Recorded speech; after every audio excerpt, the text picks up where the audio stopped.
When sponsoring an immigrant for a green card in the United States, the petitioner has to meet certain income guidelines in a family-based case in order for immigration to believe that the immigrant will not go on public assistance in the future. And if they do that the relative petitioning spouse or other relative who is sponsoring the immigrant will be able to reimburse the federal government for any payments made, such as cash welfare, to the immigrant. Many times, when the U.S. citizen or permanent resident sponsor is young, like 18, 19 years old, or is a student, or just started working, they don't meet the minimum income requirements for the affidavit of support. In this situation, immigration allows the petitioner, or in this situation, the 18-year-old, to rely on a joint sponsor. The joint sponsor does not replace the petitioner in the actual visa application. The joint sponsor is only helping the petitioner qualify on the income requirements to sponsor the immigrant. A joint sponsor must be a U.S. citizen or permanent resident who lives within the United States.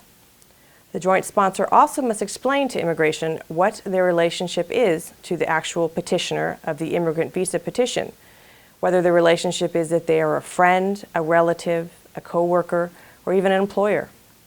Like the petitioner, the joint sponsor must be willing to sign a contract with the federal government, agreeing to reimburse the federal government for any public assistance payments made to the immigrant in the next 10 years. In a spouse-based green card or immigration situation, even if the immigrant and the petitioner eventually get a divorce, the joint sponsor would still be on the hook for that full 10-year period for any reimbursements to the federal government. The joint sponsor must also be willing to provide tax returns, proof of employment, or other assets if they are not currently working, so immigration can establish their eligibility to be a joint sponsor. Joint sponsor relationships can get complicated in immigration cases because often a joint sponsor already is supporting someone else, or a joint sponsor is relying on the income of their own spouse to qualify for the purposes of the affidavit of support. The income level is not necessarily going to match the underlying spouse petitioner's income level, or in our situation, the 18-year-old. The income level required by immigration for the joint sponsor could likely increase depending on how many other people in the joint sponsor's household are currently being provided for by the joint sponsor.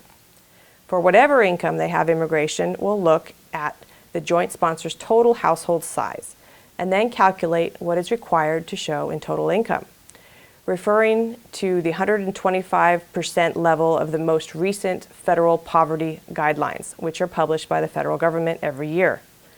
For example, if someone is supporting 4 children and a spouse on their own income, their household size is going to increase by another person, being the immigrant, and their threshold income required to be a joint sponsor may be well over $30,000, whereas the petitioner, who is 18 and is only sponsoring the immigrant, may have to only come up with $18,000.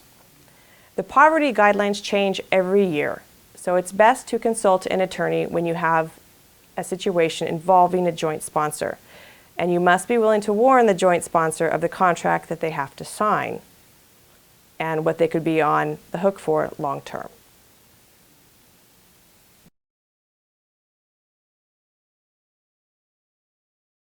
I am an expert in complex family-based immigration cases and have a 98% approval rate for the past 12 years. I am a nationally published immigration author and frequent public speaker on immigration topics.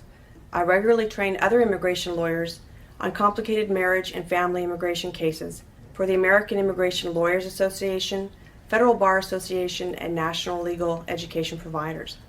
I represent clients all over the U.S., traveling to immigration interviews and deportation proceedings. Visit our website, humanrightsattorney.com, for more in-depth information and articles on complex family immigration issues.